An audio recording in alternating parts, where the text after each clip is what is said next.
Good morning. Company audit का आज अपना सेकेंड क्लास है। आज अपने लोग ये डिस्कस करने वाले हैं, सबसे पहले ये डिस्कस करेंगे कि ऑडिटर्स ड्यूटीज एंड रिस्पॉन्सिबिलिटीज़ के रिगार्डिंग डिफरेंट कोर्ट वर्डिक्ट्स क्या है। जैसे अपने लोग पॉइंट नंबर 9 या फर्स्ट वीडियो में हम लोग ये डिस्कस किए होंगे लास्ट के तरफ कि ऑडिटर्स का ड्यूटीज एंड पावर्स क्या है ना, उसी के रिगार्डिंग कुछ हम लोग और पढ़ेंगे। जैसे एक बहुत फेमस क्वेश्चन है, an auditor is a watch dog but not a blood haunt. Auditor is a watch dog not a blood haunt. Auditor जो है एक वॉच डॉग है। वॉच डॉग का मतलब रखवाली करने वाला एक कुत्ता है।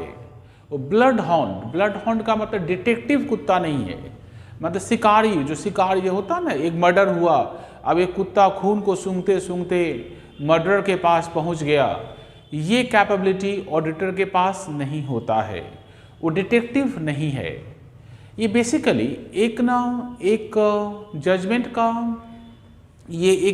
का रिमार्क्स है, एक जजमेंट का रिमार्क्स है, जिस जजमेंट में ये रिमार्क्स दिया गया था regarding duties of an auditor about valuation of assets and liabilities.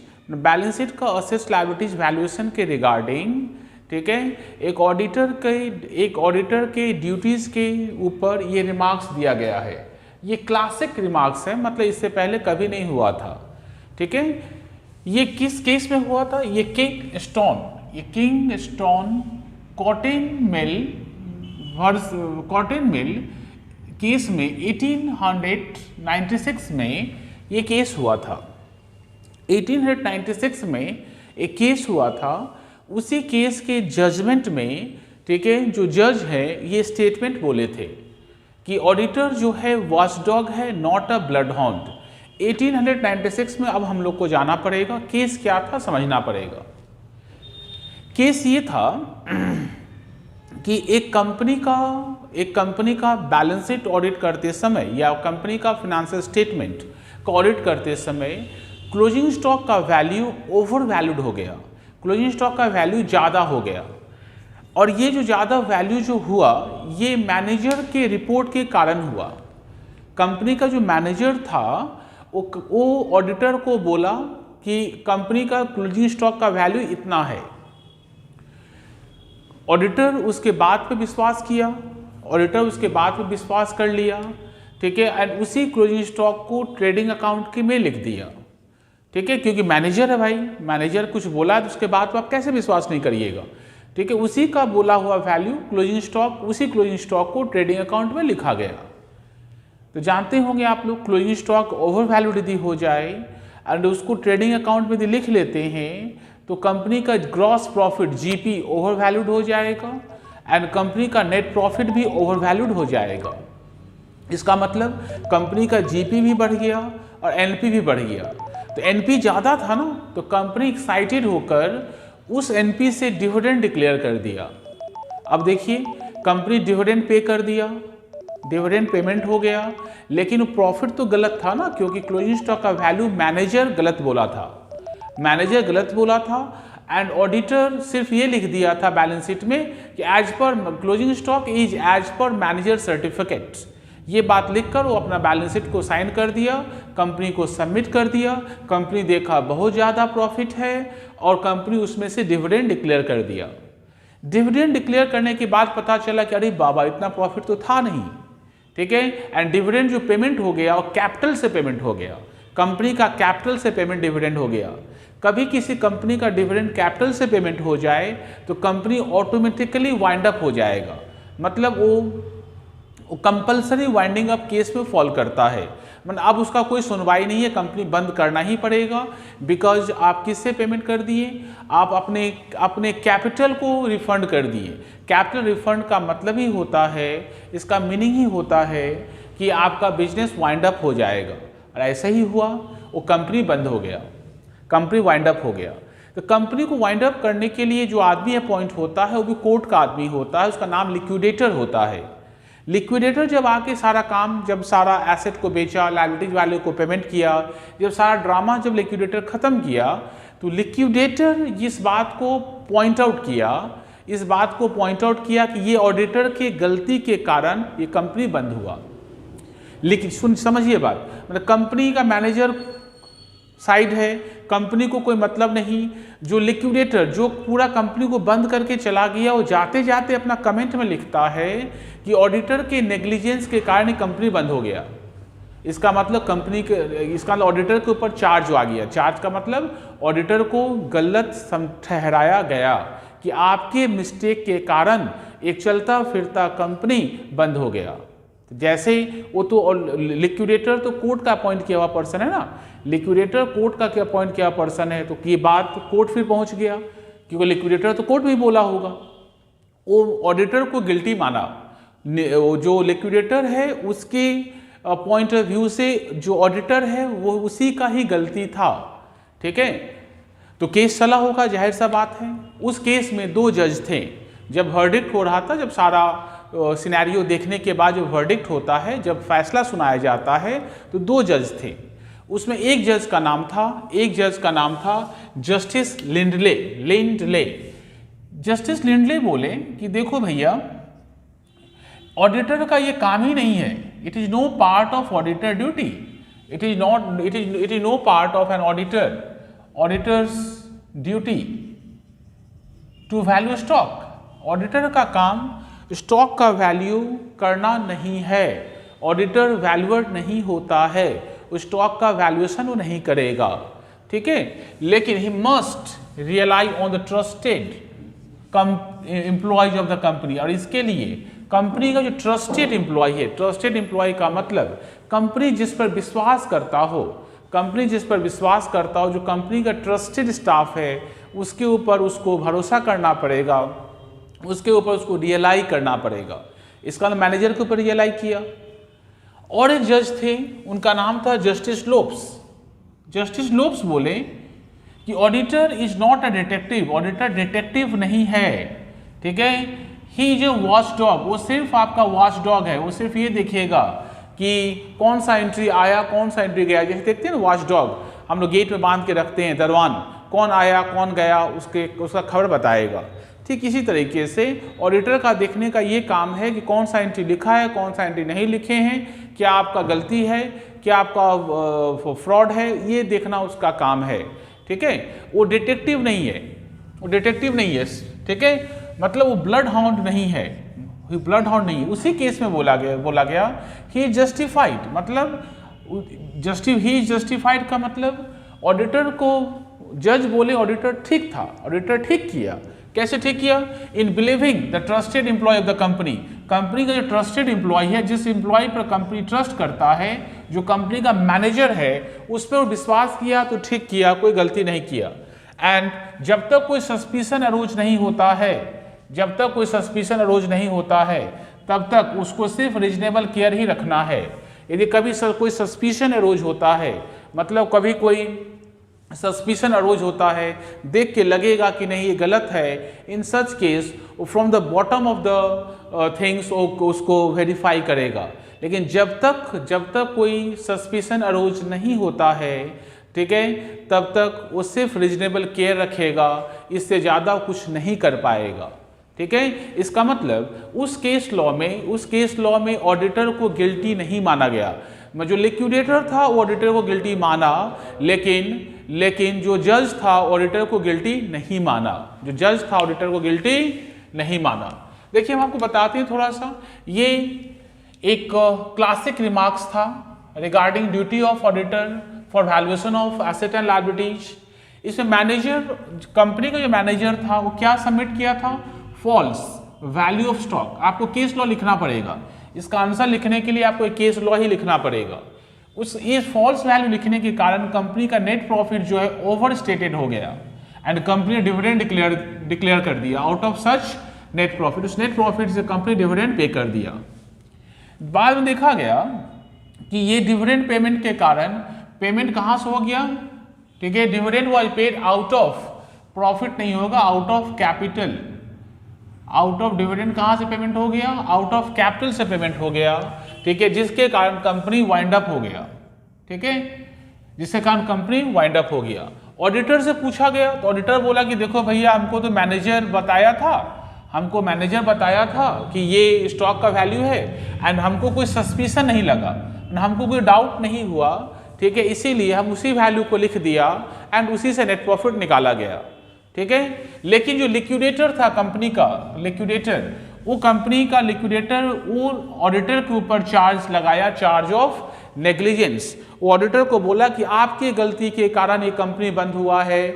Auditor के ऊपर गिल्टी, ऑडिटर को गिल्टी ठहराया गया। गिल्टी कौन ठहराया? लिक्विडेटर। अब जब बात कोर्ट में पहुंचा तो कोर्ट में जस्टिस लिंडले बोले कि देखो भैया, ऑडिटर तो वैल्यूअर है ही नहीं, ठीक है, एंड कंपनी का जो ट्रस्टेड एम्प्लॉय है उसके ऊपर उसको विश्वास रखना ही पड़ेगा।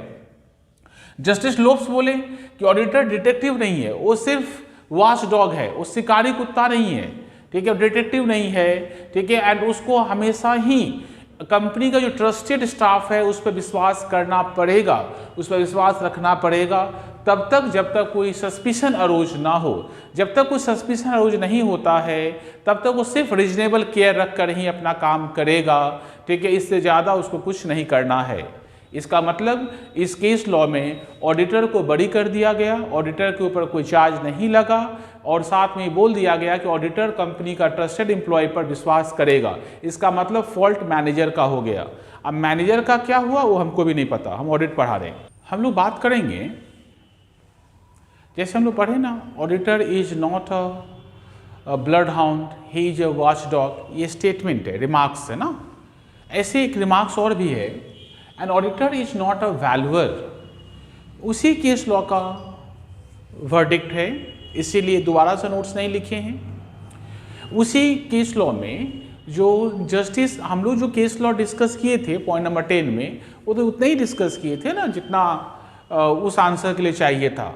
बेसिकली जजमेंट तो बहुत बड़ा होता है, ये 500, 700, हजार पेज का होता है ना। तो उसी केस लॉ में जस्टिस लिंडले बोले हैं कहीं पर कि ऑडिटर जो है वो वैल्यूअर नहीं है। इसका मतलब वैल्यूएशन का काम करना ऑडिटर का होता ही नहीं है। हम लोग भी देखिए पढ़े हैं, हम लोग भी वैल्यूएशन एंड वेरिफिकेशन जब पढ़े थे वहाँ बताए होंगे हम आपको कि ऑडिटर का काम वैल्यूएशन करना नहीं है, वैल्यूएशन करने का काम मैनेजमेंट का है। इसका मतलब ऑडिटर वैल्यूअर नहीं है, वो वैल्यूएशन नहीं करेगा, ठीक है, ये काम मैनेजमेंट का है।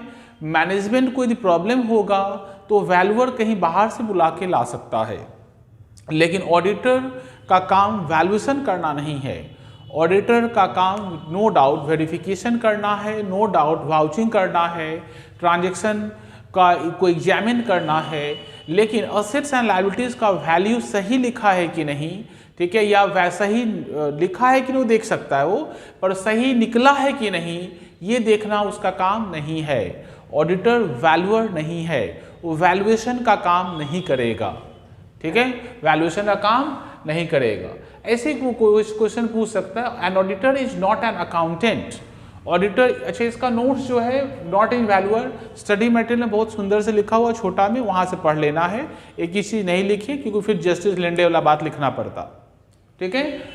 An auditor is not an accountant. Auditor जो है अकाउंटेंट नहीं है। अकाउंटेंट का मतलब वो जिस कंपनी का ऑडिट करेगा उस कंपनी का अकाउंट्स नहीं लिखेगा। इसका मतलब ऑडिटर का काम अकाउंट लिखने का, बुक कीपिंग करने का, इंटरनल ऑडिट करने का, ये सब काम ऑडिटर का नहीं है। मतलब तब तो उसका इंडिपेंडेंसी खत्म हो जाएगा ना। आप स्टार्टिंग वाला वीडियो मेरा देख लीजिएगा, ठीक है। जो अकाउंट्स लिखेगा वो ऑडिट नहीं करेगा, ठीक है।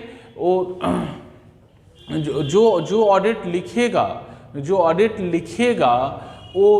अकाउंट्स लिखेगा वो कभी भी उसका अकाउंट्स नहीं करेगा, ठीक है। मतलब अब चोर को ही आप रखवाली करने के लिए बोलिएगा तो थोड़ी ना होगा, ठीक है। इसका मतलब जो लिखेगा वो कभी भी आपका ऑडिट नहीं करेगा। अकाउंटेंट का काम ऑडिटर का नहीं है। ऑडिटर अकाउंट्स नहीं लिखेगा, वो लिखा हुआ अकाउंट्स को आकर चेक करेगा, ठीक है। इसका मतलब जो अकाउंट्स लिखेगा वो कभी भी अकाउंट्स को चेक नहीं कर सकता है, ठीक है। इसका मतलब जो भी बुक कीपिंग का काम करेगा, जो अकाउंट्स का काम करेगा, जो इंटरनल ऑडिट करता हो आपका, ठीक है। इंटरनल ऑडिट देखिए हम पढ़ाए होंगे, वहाँ बोल दिए इंटरनल ऑडिट में आप अपने स्टाफ को रख सकते हैं, कंपनी का अपना ही स्टाफ रहता है इंटरनल ऑडिट में। लेकिन ऑडिट करते समय आपको एक्सटर्नल इंडिपेंडेंट पर्सन लाना पड़ेगा। इसका मतलब जो अकाउंट्स लिखा होगा वो ऑडिट नहीं करेगा, ठीक है, वो ऑडिट करेगा, ठीक है। तो इन सच केस आपका सारा गंडगोल हो जाएगा, क्योंकि वो अपना ही लिखा हुआ फ्रॉड एंड एरर को वो डिटेक्ट तो करेगा नहीं। इसका मतलब बिजनेस में फ्रॉड हो सकता है। इसीलिए ये बोला गया है कि जो अकाउंट्स लिखेगा वो कभी भी ऑडिट नहीं करेगा, ठीक है। इसका मतलब auditor is not an accountant. इसका ये मत समझना कि अकाउंटेंट नहीं है मतलब उसको अकाउंट्स का नॉलेज नहीं है, ये नहीं। मतलब जो आपका अकाउंटेंट होगा वो आपका ऑडिट नहीं करेगा, ठीक है। जो आपका अकाउंटेंट रहेगा वो आपका ऑडिट नहीं करेगा। इसका मतलब आपको अकाउंट्स किसी और से लिखवाना है एंड ऑडिट किसी और से करवाना है, ठीक है। तब उसमें ऑथेंटिसिटी आएगा, तब आपके फिनेंशियल स्टेटमेंट पे लोग विश्वास करेंगे। बहुत इम्पोर्टेंट, बहुत ज़्यादा इम्पोर्टेंट है company law provision regarding payment of dividends. मतलब कोई कंपनी जब डिविडेंड पे करता है तो उस डिविडेंड पेमेंट के समय या फिर डिविडेंड पेमेंट को ऑडिटर कैसे एग्जामिन करता है, तो इसके ऊपर अपने लोगों को ये समझना पड़ेगा कि डिविडेंड के रिगार्डिंग कंपनी लॉ में क्या रूल्स लिखा हुआ है। क्योंकि कंपनी लॉ में जो रूल्स लिखा हुआ है ऑडिटर उससे ज़्यादा तो कुछ कर नहीं पाएगा। इसका मतलब इस चैप्टर से क्वेश्चन आपका हम बहुत बड़ा क्वेश्चन एक्सप्लेन करने वाले हैं, बहुत बड़ा क्वेश्चन। लेकिन आपका एग्जाम में जो क्वेश्चन पूछेगा ये हमेशा पार्ट क्वेश्चन पूछेगा। ये एक साथ ऐसा नहीं बोल सकता है कि लिखिए provisions regarding declaration of dividend, आप लिखिए। ऐसा पूछ दिया तो अकेला क्वेश्चन 10 मार्क्स का हो सकता है, ठीक है, या 15 मार्क्स का भी हो सकता है। लेकिन ये पार्ट क्वेश्चन पूछेगा या घुमा के कुछ क्वेश्चन पूछेगा। हम लोग एक्सप्लेन करने वाले हैं कि कंपनी लॉ का rules regarding payment of dividend क्या है। तो सबसे पहले हम आपको बताएंगे कि डिविडेंड हम लोग किसको बोलते हैं। तो डिविडेंड का मतलब होता है शेयर ऑफ प्रॉफिट। कोई भी कंपनी जब 1 साल काम कंप्लीट करता है, काम कंप्लीट करने के बाद जो नेट प्रॉफिट अर्न करता है, उस नेट प्रॉफिट में से एक छोटा सा हिस्सा अपने शेयर होल्डर को देता है। उस छोटे से हिस्से को बोलते हैं हम लोग डिविडेंड। डिविडेंड के अंदर इंटरिम डिविडेंड भी होता है। इंटरिम डिविडेंड का मतलब dividend declared and paid during the accounting year. Normally क्या होता है 2020 का डिविडेंड 2021 में देंगे, 2021 का डिविडेंड 2022 में देंगे। पर यदि कभी ऐसा हो कि 2020 का डिविडेंड 2020 में ही दे दिया गया है, 2021 का डिविडेंड 2021 में ही दे दिया गया है, तो इसको बोला जाता है इंटरिम डिविडेंड।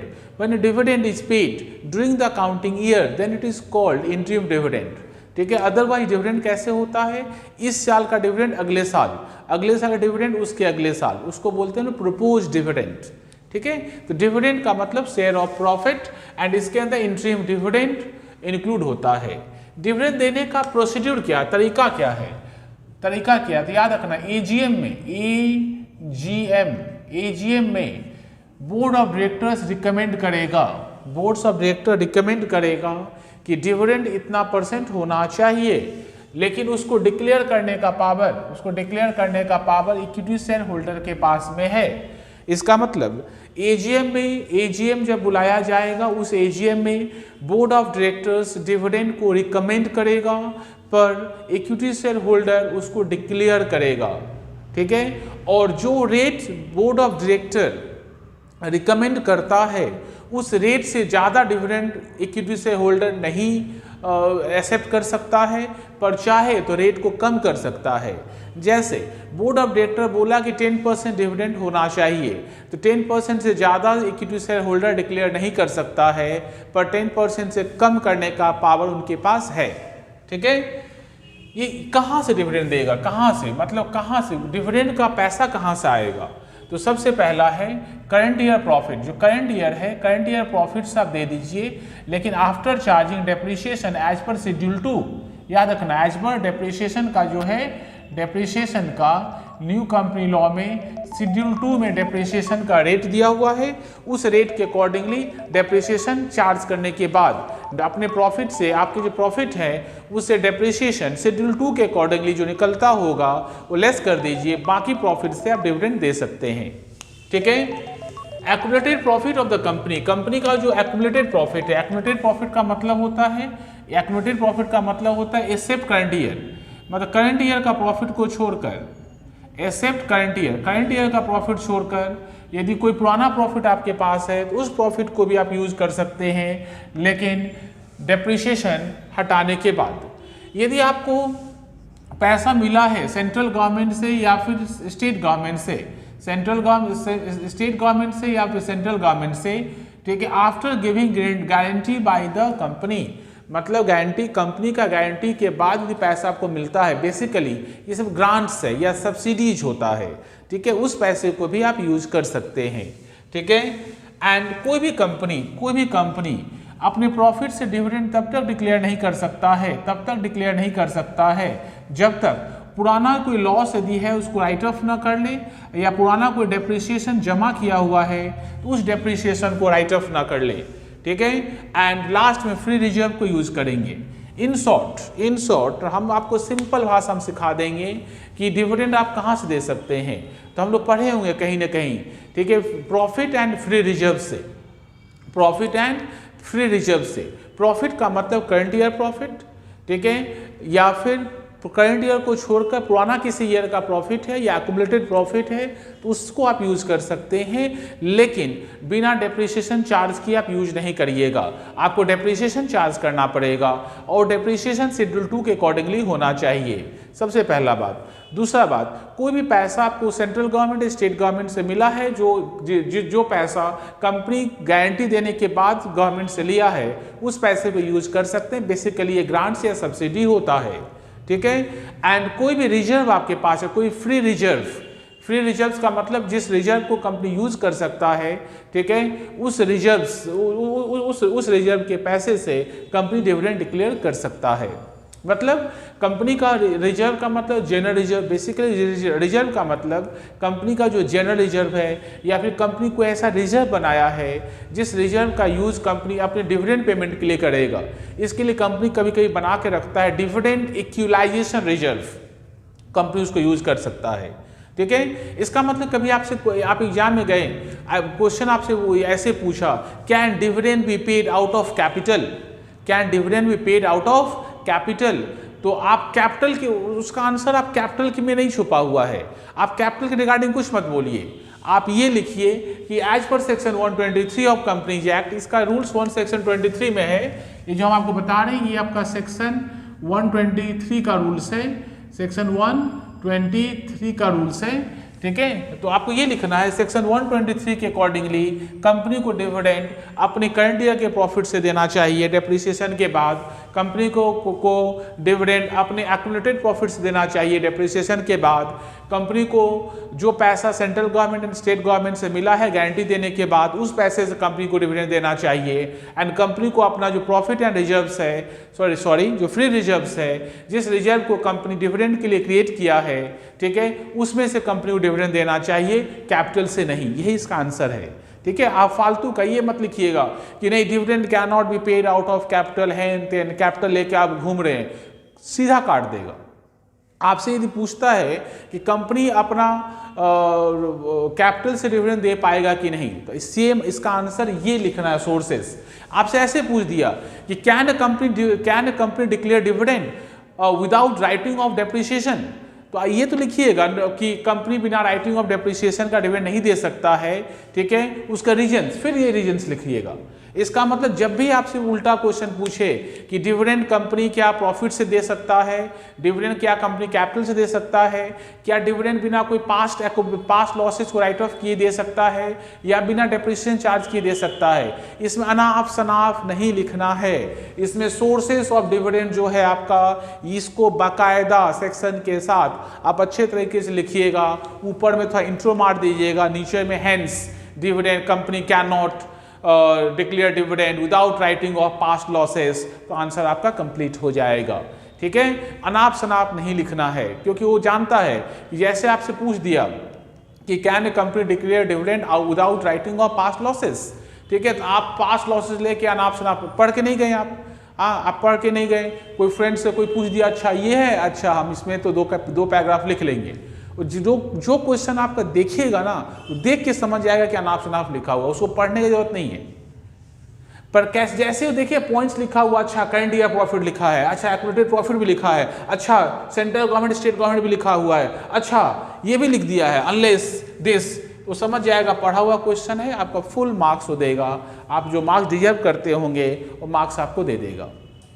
ठीक है, इसका मतलब सोर्सेस टू बी यूज, कहाँ से डिविडेंड देना चाहिए, या आप उल्टा जो भी पूछे इसका कहाँ से डिविडेंड नहीं देना चाहिए, ठीक है, इसका सभी का आंसर इसी में छुपा हुआ है। आपको यही आंसर बताना है कि डिविडेंड प्रॉफिट से दिया जाएगा, करंट ईयर प्रॉफिट से, डेप्रिसिएशन के बाद, एक्यूमुलेटेड प्रॉफिट से, डेप्रिसिएशन के बाद, डेप्रिसिएशन शेड्यूल 2 वाला होना चाहिए। सेंट्रल गवर्नमेंट स्टेट गवर्नमेंट जो पैसा मिलता हो गारंटी देने के बाद उसको यूज कर सकते हैं, एंड आप अपना फ्री रिजर्व को यूज कर सकते हैं। ठीक है, मतलब कंपनी डिविडेंड का मीनिंग तो समझ गए। डिविडेंड रिकमेंड कौन करेगा, board of director. Dividend pay कौन करेगा, ठीक है, डिविडेंड रिकमेंड करेगा बोर्ड ऑफ डायरेक्टर, डिक्लेयर करेगा इक्विटी शेयर होल्डर। डिविडेंड ये हम लोग 5 सोर्स से देते हैं। Transfer to GR, transfer to GR का मतलब क्या कोई डिविडेंड देने से पहले, ठीक है, हम लोग को जीआर में कोई पैसा ट्रांसफर करना चाहिए या नहीं, मतलब हम लोग को रिजर्व क्रिएट करना चाहिए या नहीं, मतलब शेयर होल्डर को पैसा बांटने से पहले कंपनी अपने रिजर्व में कुछ पैसा रखेगा कि नहीं। तो कंपनी न्यू कंपनी लॉ बोलता है कि न्यू कंपनी लॉ एक वर्ड यूज किया है, ठीक है, मे का मतलब कर भी सकते हैं और नहीं भी कर सकते हैं।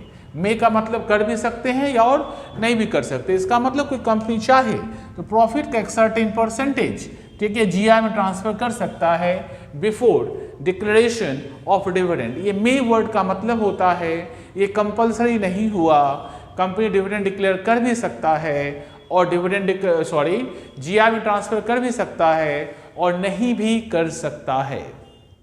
ठीक है, अब आपको बताएंगे कि मोड ऑफ पेमेंट क्या है। मोड ऑफ पेमेंट, तो मोड ऑफ पेमेंट हालांकि बहुत सारा बात लिख दिए हैं, पर सिंपल सा बात याद रखिएगा। मोड ऑफ पेमेंट का मतलब डिविडेंड कैसे दिया जाएगा। हम हालांकि 4-5 पॉइंट लिख दिए, पर सारा का सारा फालतू पॉइंट है।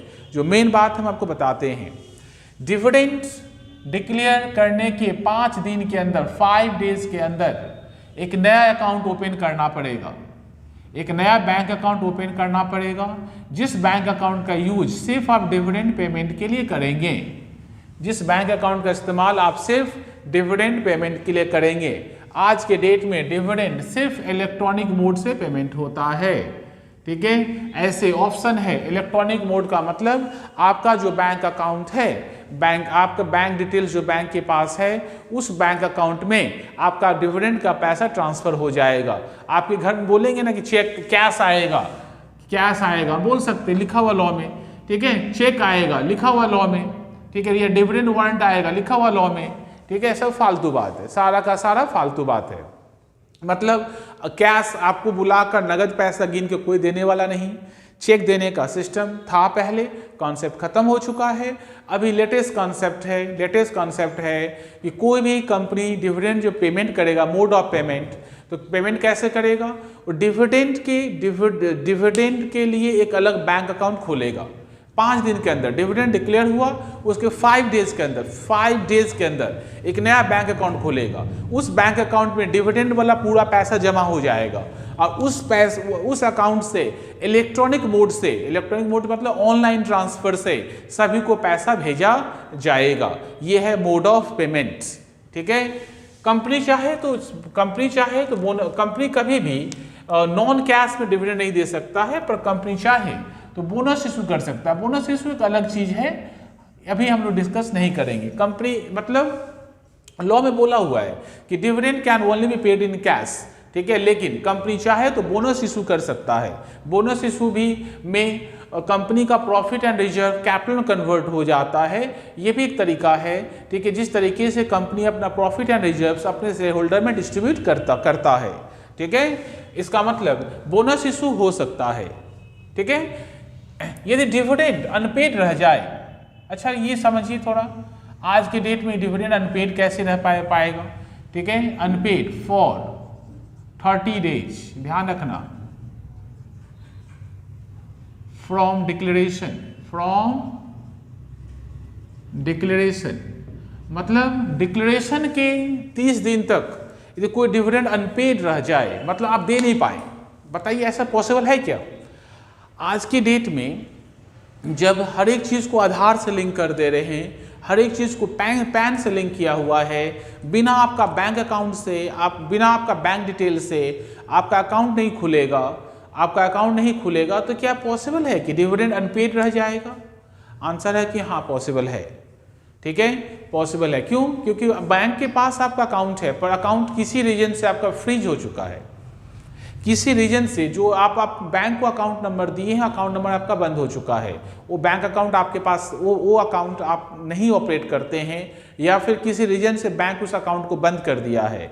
ऐसे केस में उस अकाउंट में कोई पैसा ढुक नहीं पाएगा, उस अकाउंट में कोई पैसा जा नहीं पाएगा, डिविडेंड आपका अनपेड रह जाएगा। पहला सिचुएशन। दूसरा सिचुएशन, जैसे मान लीजिए मेरे पास शेयर्स है, ठीक है, मेरे पास कुछ शेयर्स है टाटा लिमिटेड का, तो टाटा लिमिटेड के रजिस्टर में मेरा नाम लिखा हुआ है, उसका में लिखा हुआ राजीव राय के पास 2000 शेयर्स है। मान लो ये शेयर्स हम बेच दिए शंभू को, शेयर्स हम किसको बेच दिए? शंभू को। तो शेयर्स जैसे हम शंभू को बेच देते हैं तो शेयर्स का एक डीड बनेगा, उसका ट्रांसफर डीड होता है। तो शंभू क्या करेगा? ट्रांसफर डीड को कंपनी को देगा, ठीक है। ट्रांसफर डीड कंपनी के पास जाकर जमा होगा, कंपनी अपने रजिस्टर में मेरा नाम हटा के शंभू का नाम लिखेगा, ठीक है, मेरा नाम को काटेगा और शंभू का नाम लिखेगा, ठीक है। पर ये काटने और लिखने के बीच ही डिविडेंड डिक्लेयर हो गया। मेरा नाम काट कर जो शंभू का नाम लिखेगा, ये काटने और लिखने के बीच ही डिविडेंड डिक्लेयर हो गया, ठीक है। और कंपनी के रजिस्टर में शंभू का नाम एंट्री नहीं हुआ, ठीक है। अब देखिए ऐसी सिचुएशन में जिसका नाम पहले से रजिस्टर्ड है, मतलब मेरा, ये जब तक हम रिटर्न लिखकर नहीं देते हैं कंपनी को, जब तक हम रिटर्न लिखकर किसको नहीं देते हैं? कंपनी को, कि ये डिविडेंड का पैसा शंभू को दे दिया जाए, ये जब तक हम रिटर्न नहीं देंगे तब तक कंपनी उस पैसे का यूज नहीं करेगा, तब तक कंपनी वो पैसा ना हमको देगा ना शंभू को देगा। इसका डिविडेंड क्या रह जाएगा? अनपेड, ठीक है। डिविडेंड यदि अनपेड रह जाए डिक्लेरेशन के 30 दिन तक, ठीक है, तो उस केस में कंपनी को एक नया अकाउंट खोलना पड़ेगा, 7 डेज के अंदर एक नया अकाउंट खोलना पड़ेगा जिसका नाम होगा अनपेड डिविडेंड अकाउंट। उस अकाउंट में पैसा ट्रांसफर हो जाएगा। मतलब कोई भी डिविडेंड यदि अनपेड रह जाए, अनपेड, फिर बता दे रहे, अनपेड 2 सिचुएशन में होता है। पहला सिचुएशन, जो बैंक अकाउंट आप कंपनी को दिए हैं वो बैंक अकाउंट अभी आपका ऑपरेट नहीं हो रहा है, बैंक अकाउंट सीज है, बंद है, उस केस में कंपनी उस अकाउंट में पैसा ट्रांसफर नहीं कर पाएगा। दूसरा केस क्या बताएं?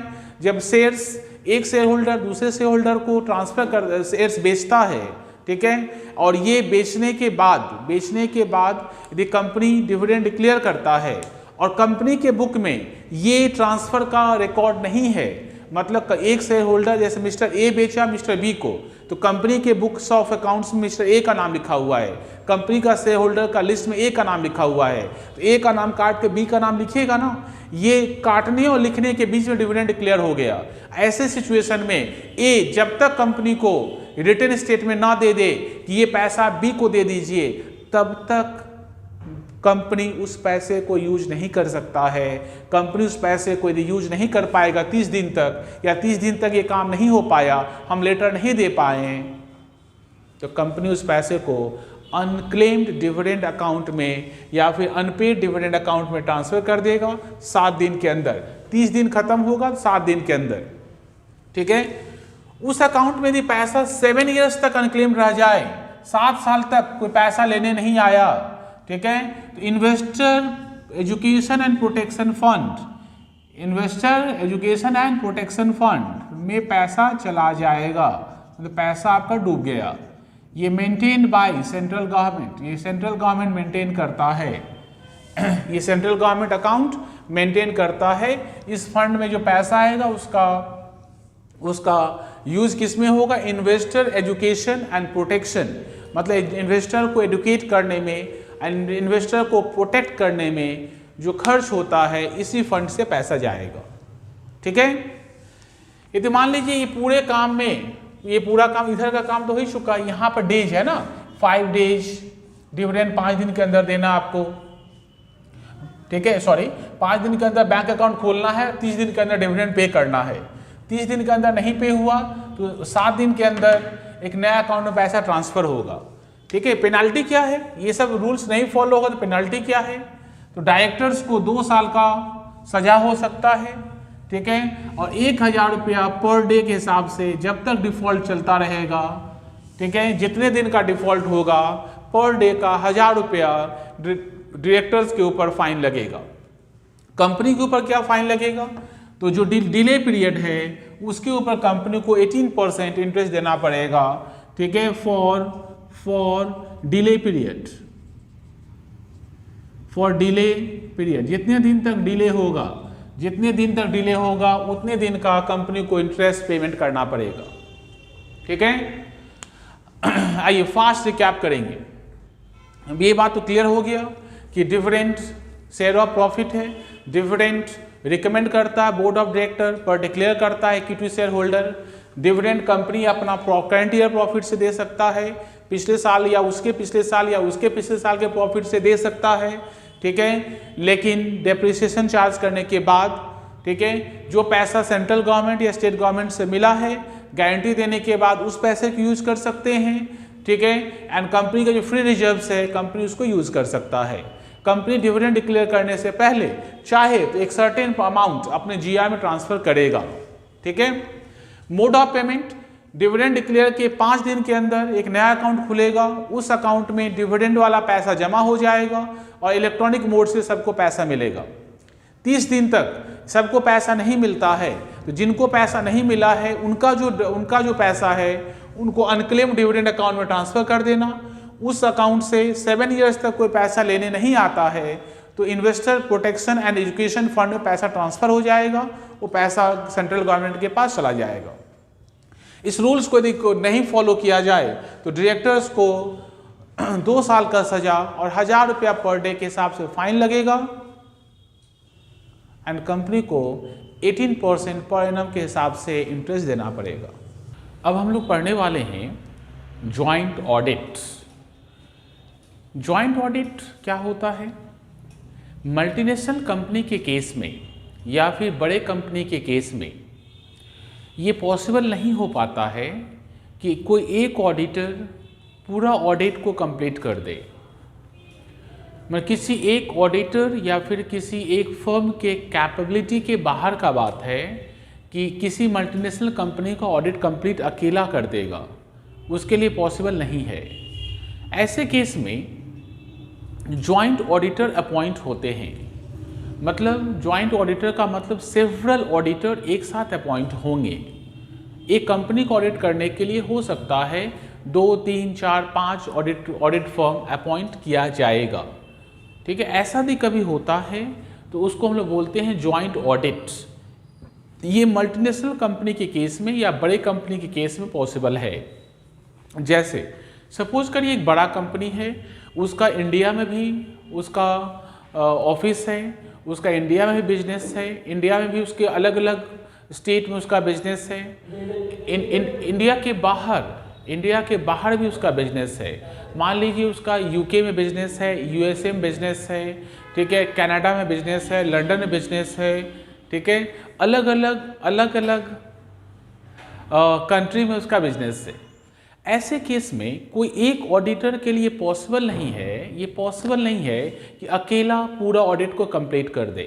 ऐसे केस में कंपनी को चाहिए कि एवरी कंट्री के लिए सेपरेट ऑडिटर अपॉइंट करे, ठीक है, सभी ऑडिटर मिलकर, ठीक है, कंपनी को ऑडिट को कंप्लीट करेगा।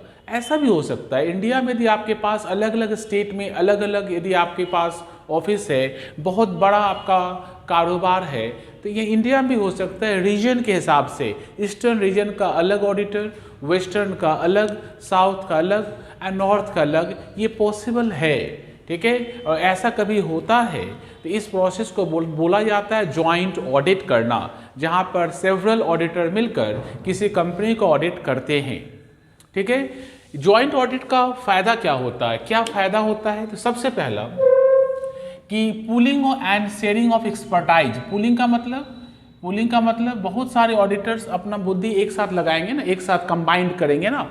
एंड शेयरिंग ऑफ एक्सपर्टाइज मतलब एक दूसरे का जो एक्सपर्टाइज मतलब एक दूसरे का टैलेंट एक दूसरे के साथ शेयर करेंगे। इसका मतलब एक फर्म को कहीं पर कोई प्रॉब्लम होता हो ऑडिट करने में, मान लीजिए एक फर्म टैक्स में एक्सपर्टाइज है, एक फर्म अकाउंट में एक्सपर्टाइज है, कोई एक फर्म कॉस्ट कैलकुलेशन में एक्सपर्टाइज है, तो लोग मिल के काम कर रहे हैं ना, तो एक दूसरे के साथ नॉलेज भी शेयर करेंगे। फायदा ये ऑडिट का जो क्वालिटी है काफ़ी बेहतर हो जाएगा, क्योंकि बहुत सारे क्वालिफाइड लोग एक साथ आएंगे। काम का लोड, जाहिर सा बात है, काम का लोड जो है वो आपका कम हो जाएगा। एंड जो कॉस्ट ऑफ ऑडिट है ये भी आपका रिड्यूस होगा, ठीक है। रिड्यूस क्यों होगा? क्योंकि सभी मिलकर काम कर रहे हैं, तो काम करने का वर्क डिवाइड होगा ना, वर्क डिवाइड होने से आपका कॉस्ट में रिडक्शन आएगा, आपका कॉस्ट आपका कम होगा। लेकिन एडवांटेज के साथ कुछ डिसएडवांटेज भी है। सबसे पहला कोऑर्डिनेशन प्रॉब्लम, एक दूसरे के साथ तालमेल बिठा पाएगा इसका गारंटी नहीं है, ठीक है। इसलिए वर्ड में लिखा हुआ, में मतलब हो भी सकता है, आप तालमेल बिठा भी सकते हैं, नहीं बिठा सकते हैं। ये तालमेल बिठा लेते हैं अच्छे तरीके से तो बहुत बढ़िया, और तालमेल अच्छी कोऑर्डिनेशन अच्छे से नहीं होता है तो प्रॉब्लम अराइज होगा, तो वहाँ पर कन्फ्लिक्ट शुरू हो जाएगा। मतलब एक दूसरे वो सोचेगा ये काम वो करेगा, वो सोचेगा ये काम वो करेगा, ठीक है। इसको लेके प्रॉब्लम अराइज होगा। ये प्रॉब्लम खास करके तब ज़्यादा अराइज होगा, ये साइकोलॉजिकल प्रॉब्लम तब ज़्यादा डेवलप हो जाएगा, ठीक है, जब different form of different standard में दो फॉर्म यदि है और उनका स्टैंडर्ड डिफरेंट है, एक फॉर्म काफ़ी हाई लेवल का है, एक फॉर्म थोड़ा सा लो लेवल का है, उस केस में उनके बीच में साइकोलॉजिकल प्रॉब्लम रहेगा। जो हाई लेवल वाला फॉर्म रहेगा उसको लगेगा नहीं हमसे मेन काम सब करेंगे, एंड जो लो बाकी सारा काम लो लेवल वाला करेगा। लो लेवल वाला सोचेगा नहीं हम क्यों करेंगे सारा ये काम, ठीक है, हम भी उस काम करेंगे। इसका मतलब उनके बीच में, ठीक है, साइकोलॉजिकल प्रॉब्लम डेवलप होगा। ये डेवलप होने से मेन इसका इफेक्ट कंपनी के ऊपर पड़ेगा, कंपनी को इसका नुकसान झेलना पड़ेगा, मतलब ऑडिट में डिले होगा। एंड अपना जो रिस्पॉन्सिबिलिटी ऑफ ऑडिटर है, जहाँ पर हम लोग SA 229 के बारे में बात करते हैं, ठीक है, तो SA 229 में कहीं पर भी, ठीक है, जॉइंट ऑडिटर का रिस्पॉन्सिबिलिटी के बारे में कोई डिस्कशन नहीं है। मतलब वहाँ पर ये नहीं लिखा हुआ है कि जॉइंट ऑडिटर का रिस्पॉन्सिबिलिटी क्या है, ये ऐसे में नहीं लिखा हुआ है। ये नहीं लिखा होने के कारण, ठीक है, लैक ऑफ डेफिनेशन होने के कारण, ठीक है, कंपनी भी, ठीक है, रिस्पॉन्सिबिलिटी को डिवाइड नहीं कर पाता है, ठीक है।